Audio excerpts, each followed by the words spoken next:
Hey YouTube, Facebook fans, family, how y'all doing? This is Samaj Ramal Crawford, and I'm back and I'm doing what I told you I was going to do.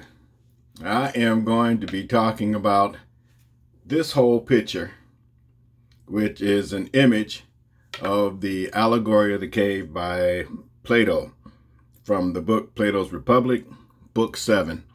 And hopefully when I sent out the teaser, somebody went and looked and decided they were going to read it, or they took the picture and decided they were going to go and get some thoughts of their own. And then we can do some time with, hopefully, you'll leave some comments or something to have a discussion, right? Because that's what it's all about, talking and figuring some stuff out. But this is the whole picture. But today, I am going to only talk about one part of it. So I'm sorry for the image. Like I said, these are the best that I can do to get you something to look at and see what we're talking about here. So today we're going to talk about just this part of the cave. And I call this part the shadow. And mainly because there's a bunch of shadows. See, and let me explain this setting here. What we have, and according to the book in the Republic, Plato is introducing this as a figure to show how far our nature is enlightened or unenlightened. And I think, at that time they were talking more about politics. But right now I'm talking more about us, okay, as a people and where we get stuff. And, so anyway, we're going to start with these shadows. And these people were, in the example, chained to the wall, for generations, prisoners, in fact, chained to the wall. And their only reality was what they saw on the wall, these shadows. Now, given how society is, how whatever aspect, our government, our cultures, I believe that they just all kind of began with this, right? That without even knowing, here we are in these prisoners and we have these shadows. And if these people aren't in contact with anybody else, there's going to be something that happens. It's a dynamic. It's a human dynamic. We have to create a boss. We have to have someone be in charge, because one, we don't want to take responsibility for our actions because nobody told us, ignorance, or two, we just need to be sheep. We need to have somebody lead us. We need to have somebody tell us who we are, what we are, why we are, what we're doing. And from these people's perspective, somebody there, say there's a whole wall. I have to do like a lot of people who teach things from the past have to do. We have to speculate. But let's speculate, or think of it as a group of people behind this wall who are told by, say, this guy. They make that guy the leader, right? And that guy tells everybody on the other side of the wall here that this particular shape is this, and this particular shape is something else. And this person, well, this person is our God, and this person is so and so and so and so, right? And so he starts it, right? They're all prisoners. All they see is the shadows. And this guy says, well, I think that this person is this and this person is this. And there's voices that they hear through the wall, but they don't know exactly where the voices are coming from at this point. And so the voices tells the boss that this is what you have to do to appease me, because I am your God and these are these people.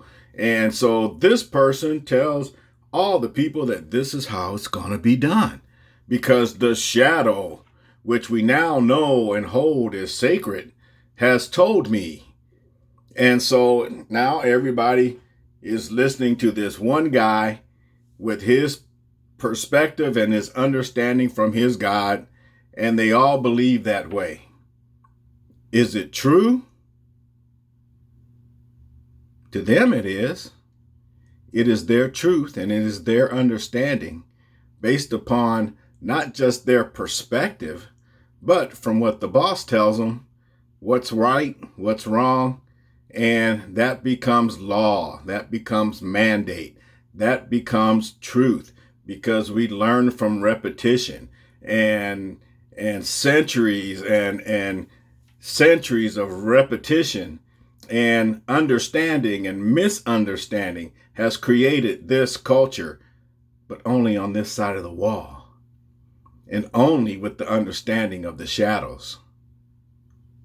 Right? Now, if you look at it from the outside, like we get to, we see that, what's that? Well, that's creating the shadow. And the voices, where are those coming from? We don't get to know that quite yet because we're not looking at the whole picture. But we do know that, maybe there's something different. Maybe what they understand is only their understanding.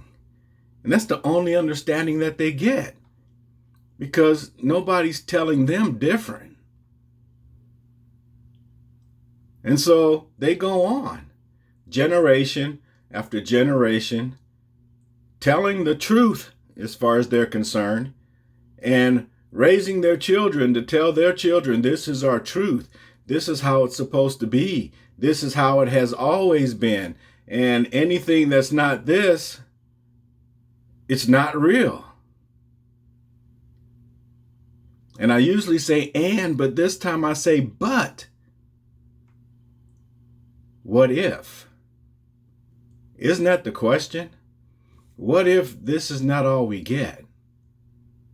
What if there's more? What if the understanding that we have is only our understanding? Well, because it can't be, because that's how it's always been done. And that's always the answer you get. But honestly, truthfully, if you think about it, how much stuff do you hear or have you heard? And of course it changes as from generation to generation.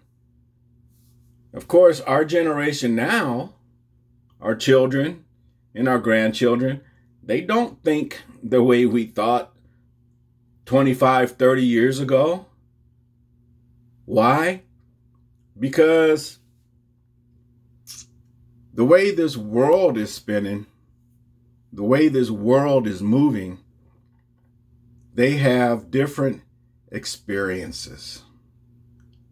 They have different interactions with different people. Our world has expanded beyond this little portion of the cave with the shadows. See, in this cave with these shadows, this is the only experience that these people had. So even though we know, and knowing is everything, that the what if is very probable, this is all they know. So it is a truth to them. And that's just the way it is. So one day some kid is born, right? And maybe it's you. Maybe it's me. I know it's me. But this kid is born that just doesn't fit on the wall. And maybe for some reason, this kid's sitting on the wall and hearing all this stuff, and it could be magnificent and wonderful. It doesn't have to be evil. But they listen and they grab an understanding, but they're up late at night thinking about the why is this, because why is this way? And what if there is something different? And this kid hears voices through the walls. And maybe, once again, I'm speculating because we don't know.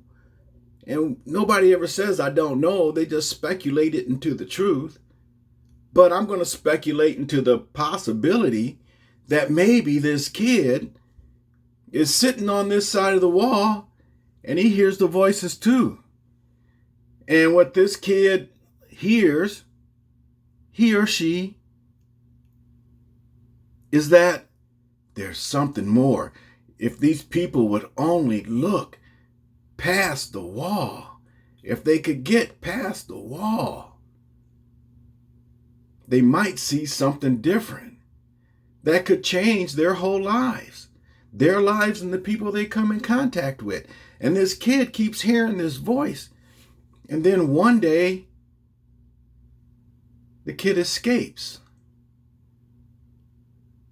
What's the possibilities of breaking free from the wall?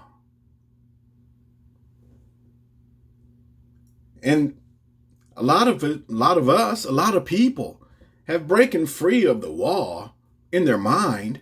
They know there's more. Why? Because they've had different experiences. They've felt different things. Or the things that they've been told just don't happen that way for them. And that's a possibility. It may not happen for you the way you've been told it's supposed to happen all the time. And we've all seen evidence of people who grew up knowing what the shadows say. And they can tell you everything the shadow says. But they've never experienced the shadow. They only know it because it's been told to them. Look at half your posts on Facebook.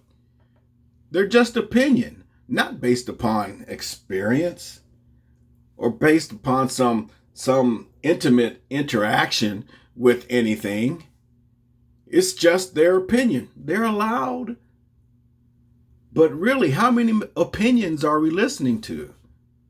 How many different experiences are you allowing yourself to possibly find out what the why is, or the what if? What is this? Why is this? That kid breaks free and starts to think differently. And it keeps hearing the voice say, look past the wall. Get past the wall. Break free of this minimalistic thought process and allow yourself to grow. What happens? What happens to all the other people who have that same thought? They get held back by the consequence of the fear that also came along with the rest of the shadows. You know, they had to lay some fear down because who wants to know the truth? And the truth shall make you fearful. Or does the truth set you free? We've all heard that one, right? So maybe we should look a little deeper. Maybe if you're not feeling free, maybe you need to look and see what will make you free. And that's what this kid does. Well, what happens next? I think that's the next video, right? What happens next? I'm really interested though. You know, take what you heard, my perspective, as I always tell you, it's my perspective. Read it. Go find it. You know, Plato's Republic, Book 7, Allegory of the Cave, it's there. Maybe you'll read it and you'll think something different. Maybe you're looking at this and going, that's all I'm about is and the what ifs and the whys. Check it out. See what you think. Please do me a favor. Subscribe to the page. Send it to people. Give it a thumbs up. Leave comments. Discuss. That's what it's about. It's not about being right or wrong or you know, you're X, Y, or Z. Have a discussion. But make it real. Have an experience. Should be fun. All right. This is Samaj Ramal Crawford, the voice of choice. I hope you enjoyed it, and I hope you share it, and I hope you subscribe. Thanks a lot. And I hope to see you on the next video. Let's find out where that kid goes.